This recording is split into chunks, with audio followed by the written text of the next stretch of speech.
I'm super excited for this because this is lots of my Hoya blood. We're super excited now to welcome into our show the co-writer of this lovely autobiography on John Thompson, Jesse Washington. Thanks for waking up with us this morning, Jesse.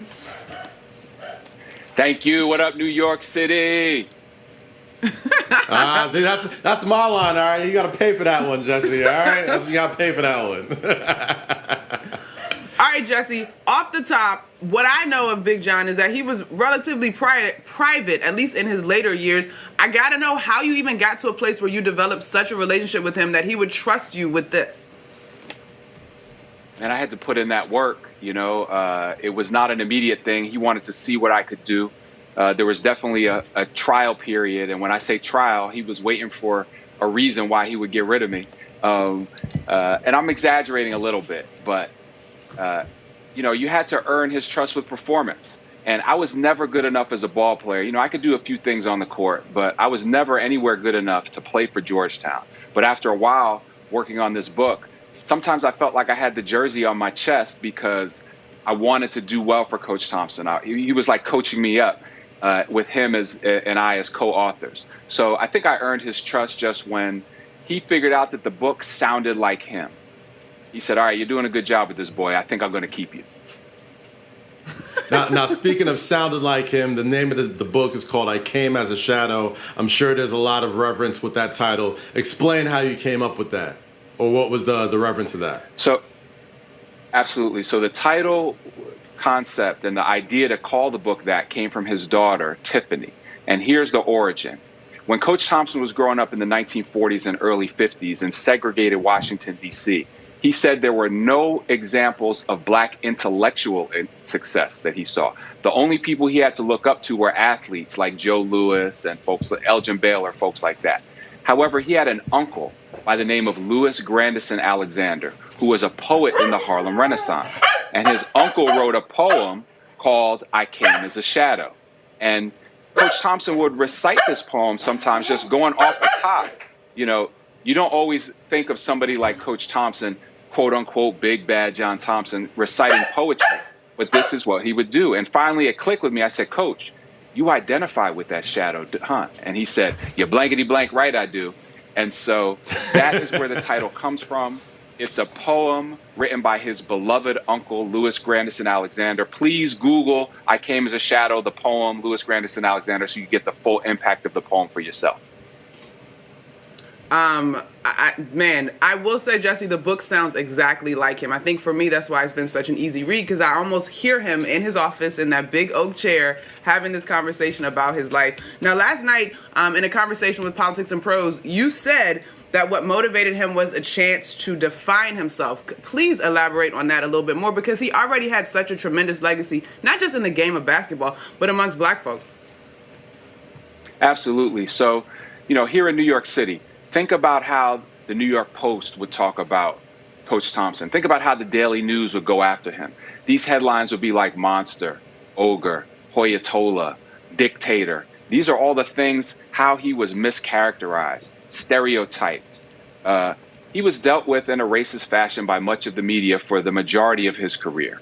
Now, there were some people who recognized his intellectual abilities, his commitment to education, but he was mislabeled, called out of his name for so long. And he took it. He didn't say anything about it. He didn't waste any time arguing with this, that, and the third. But finally, toward the end of his life, he said, this is a chance to explain to everybody who I really am, why I did the things that I did, and the people that influenced me to become the coach and the teacher that I am today. Now, Jesse, you've mentioned it several times during this interview about, you know, people referring to him as Big Bad John Thompson and the way a lot of the media portrayed John Thompson as this, you know, intimidating figure. But as somebody who was around him for so much, he wasn't that at all, right? Like, you could kind of explain that a little more. Right. Well, he was stuck between a rock and a big black place, so to speak, because as he says in the book, everywhere I went, I took me with me. The man was 6 foot 10 inches tall, and again he says, you know, I have a big head, a big mouth, and a big voice. I make a loud noise because I'm composed of big things. And he didn't feel like he had to be timid or quiet or soft-spoken because people might be intimidated by the perception of who he was. Little Louis Carnesecca at St. John's could jump up and down and yell and scream, and everybody be like, oh, that's cute. But when Coach Thompson did it, they were scared out of their minds. So this is what he had to deal with.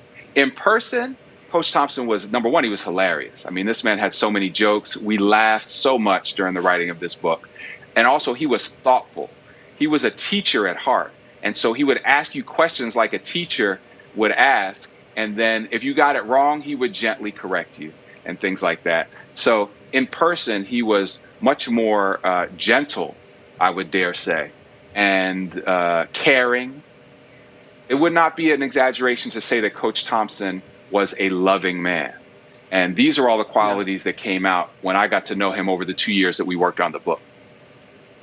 Yeah, I'm so fortunate that I had an opportunity to experience a part of that, probably because I never actually played for him. He just supported the women's team as well, so he was certainly more gentle with us. But excuse me, I love the point you make about him talking about his stature, and I love the part in the book where he says he thinks it's funny that a lot of times you don't see post players, those guys that are 6'5", or in the league, I should say 6'10" and above, become coaches. And now we have Patrick Ewing, who I know is someone that was so special to him. Not only did he go on to have an incredible NBA career right here in New York, but he's now a head coach. What did you learn about his relationship with Patrick as you guys were writing this book?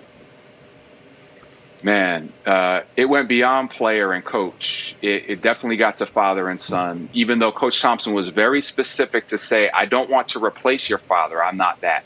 But they loved each other, you know, and you can tell. And we worked on the book in the Georgetown basketball office a lot of days. And you could just tell when Coach Ewing would come by, the ways, the glances they would exchange, just a couple words here and there. It was a wonderful thing to see. This really sums it up. Coach's feelings towards Patrick. He said he's the greatest player to ever come through Georgetown, bar none.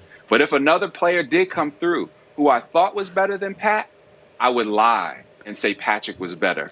That's how much I love him, and that's how much he did for this program. That's a beautiful quote, man. And you know, speaking of which, I feel like I get the same sort of reverence for Patrick Ewing when it comes to talking about the Knicks, right? When it comes to talking about New York City. And when it comes to John Thompson and the great Big East of the past, you can't talk about this great arena like Madison Square Garden. He had such reverence for this arena. He got to see his, I guess, son figure in Patrick Ewing play here for so many years. Talk about the reverence that he had, not just coaching in Madison Square Garden, but just being here all the time. Right. Well, it starts with his love for the Big East. You know, Georgetown was in on the ground floor. The concept of the Big East was invented by his dear friend and former coach, Dave Gavitt. And so also, Coach loved to be the underdog. He loved to bust the big fellas in the mouth. Big fellas meaning ACC. Big fellas meaning the Big Ten Conference. So when the Big East got put together and started kicking butt and taking names, as he liked to say, man, he loved that. And the Big East tournament was the apex of that in Madison Square Garden. And Georgetown won the very first one, and they won a whole lot more after that. He loved coming to New York City. He said it was just a basketball city. The fans were knowledgeable, the energy. When there would be a big game between St. John's and Georgetown, he said it felt like the whole city would come to a stop. And usually they did really well in New York. He just loved playing here. The pinnacle of that whole experience for him was the infamous sweater game, when little Louis Carnesecca had his ugly, lucky sweater, and Georgetown came to the Garden. They were ranked 1 and 2. And they were ranked 1 and 2, and it was like the clash of the Titans, you know, these two teams. And the whole building was mad and angry. New York was ready to jump down Coach Thompson's throat. And before the tip, he walked out to Louis and said, bang, bang, like my man in the movie, rest in peace, Clarence Witherspoon, and said, hey, Louis, that lucky sweater is bull, and I got one too. and the whole Garden went crazy. People were cheering and yelling and hollering like they loved it, because he said New York loved somebody who could dish it out. And Georgetown did dish it out a lot in the Garden. Man, I'm not done yet, Jesse, but I just finished that chapter last night, and I did not know that Louis tried to respond with the extra long towel, but Thompson had already beat him to the punch, so I think that's fantastic. I love pettiness. On a more, I guess, foreshadowing is probably the wrong word, but in many ways, Coach Thompson was ahead of the curve in terms of his willingness to use his platform on issues much bigger than sports. What do you think he would say about today's athletes being so willing to lend their voice, and not just their voice, but put their money where their mouth is? Well, he respects it because Coach Thompson definitely knew the value of a dollar.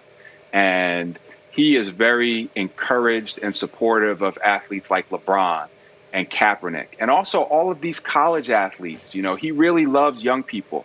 And I got to emphasize again, he considered himself a teacher, which is why he stayed in college for all those years. So when he sees these college athletes taking a knee before the anthem or standing up for their God-given rights, he's like, wow, okay, maybe I did make an impact after all. He's incredibly encouraged by today's generation.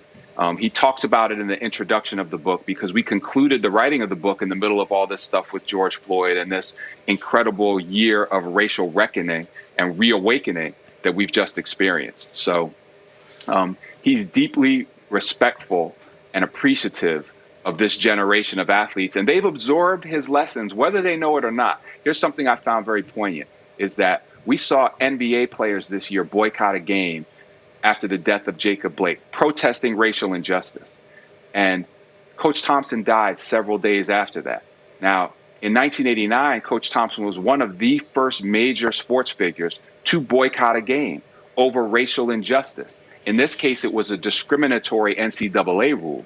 But Coach Thompson planted that seed that, look, if things ain't right for black people, I'm not coaching, and you don't have to play.